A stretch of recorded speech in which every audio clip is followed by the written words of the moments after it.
Hello and welcome to this series of 12 videos devoted to astrology, and more precisely a series of videos devoted to the presentation of the astronomic foundations of astrology.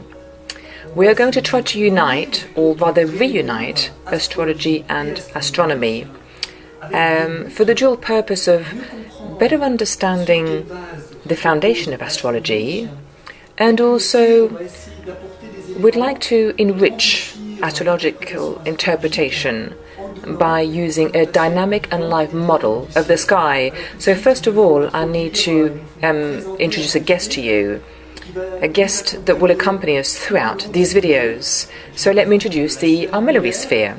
It is an extraordinary tool, and I will even qualify it as being indispensable in order to understand the position of the stars and understand all the whole celestial dynamics. So we are going to be working with the armillary sphere a lot. Before going further, I'd like us to ask ourselves a few questions. The first one is, who am I? Who am I is a major question that astrology tries to answer. It's a key question in astrology. So I'm going to try and introduce myself in a few words.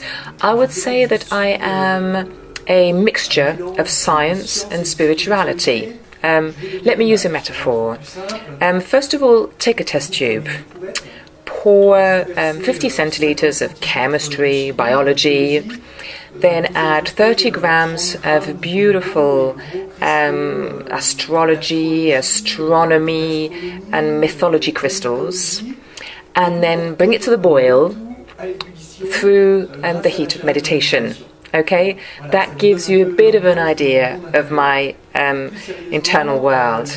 But, you know, a little more seriously, I'm a biochemical engineer, and in the last 20 years I've studied a lot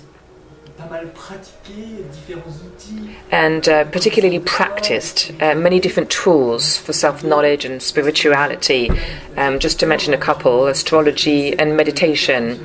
So, you know, let's say that I try and use my two brain hemispheres. The left brain is my scientific brain, which explains that the fact that I like to understand things, the basis on which reasoning is built. I like logical conclusions and sequences of ideas. And my right brain, on my path to spirituality and self-knowledge, there's one thing in particular that I've acquired, which is the mystery of the language of symbols. I've acquired the absolute certainty that symbols give us access to a reality beyond meaning. So, second question, who are you? What I mean by that is, who are these videos aimed at? So I'm not going to give you a comprehensive list. That doesn't mean you can't watch this video if you don't fit one of these categories. But first of all, it's for people who are curious about understanding the rational basis behind astrology, the foundation of astrology, the basis on which astrology is founded. That is my first aim. The second one could be, I suppose, aimed at skeptics. I like to speak to skeptics. You know, those who are going to say there's nothing scientific about astrology, or, you know, how can anyone believe this nonsense in the 21st century? This is something I heard even quite recently. Just a few months ago, there was an astronomy professor who actually said this about astrology. I'd also like to aim this at amateurs, astrology professionals, who will find in these videos, or I certainly hope so, some very visual aspects. You'll see, thanks to the armillary sphere, it is going to be very visual. And so, as I was saying, we'll find some visual items that can help them enrich their interpretation of birth charts.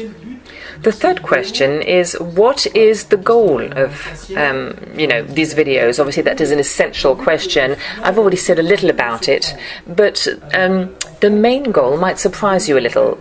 Through these videos, I'd like to tell you a love story. yes, I would. A love story that began with union, completeness. a fertile love story that had its climax and then went through some terrible storms and a breakup. So I shall reveal all. What I'd like to do is tell you the love story between astronomy and astrology. Well, of course, the aim of these videos is to try for a reconciliation, what we would call a happy end. So, in just a few words about this love story, for 2,500 years, astronomy and astrology were very closely united. They stimulated one another, fertilized one another, in order to understand the future of its people. Sovereign would used to ask the astrologist to know about the movements of the sky. You had to observe and become an astronomer. And so for 2,500 years, the astronomer was also an astrologist. And then shortly after the Renaissance, a breach appeared. In fact, we can date it very precisely, this breakup. It was 1666. Louis XIV's minister Colbert prohibited the study of astrology at the Academy of Sciences. So it was a newly created academy, and so Colbert forbade his ministers from learning about astrology. It was as simple as that. Since the Renaissance, astrology had been taught in universities. Universities even had, astrological medicine professors. And overnight, in France anyhow, things happened differently in other countries, there was a separation, a breakup that occurred. Since the Renaissance, astrology and astronomy have each gone their own way, with contempt on behalf of the astronomer, which I've already mentioned, and scorn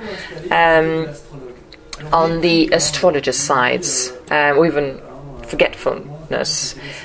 Scorn, as I said, some people say, how could anybody show any interest in this nonsense? That's what a lot of astronomers say today. They're sarcastic, they're critical, they're even virulent at times.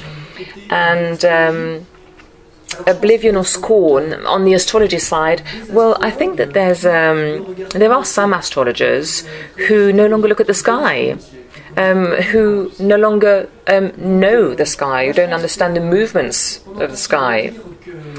And we often hear that we're disconnected from nature. But what we don't hear as often is that we're disconnected from the sky. But with urbanization, light pollution, and our current lifestyles, I believe that it's an interesting question to ask ourselves. Are we not disconnected from the sky? And I certainly think it's a good question to ask ourselves, particularly if you're an astrologer. So you've understood the purpose of these videos. The idea is to reunite this couple which split up, this astrology-astronomy couple. And in my opinion, it's probably up to the astrologer to take the first step. The goal of these videos is to show that as an astrologist, it's in the interest of the astrologist to not scorn and not forget about astronomy, because it can bring an awful lot to our interpretative work. At least that is my opinion. So I'd like to specify, for those who'd like to go a little further, that video number 12 of the series contains bibliographic and internet references that helped me to do this work. So, to get better acquainted with our guest, I suggest we meet up in our second video, our Military Sphere and Sky Chart. Thank you very much for your time, and see you soon.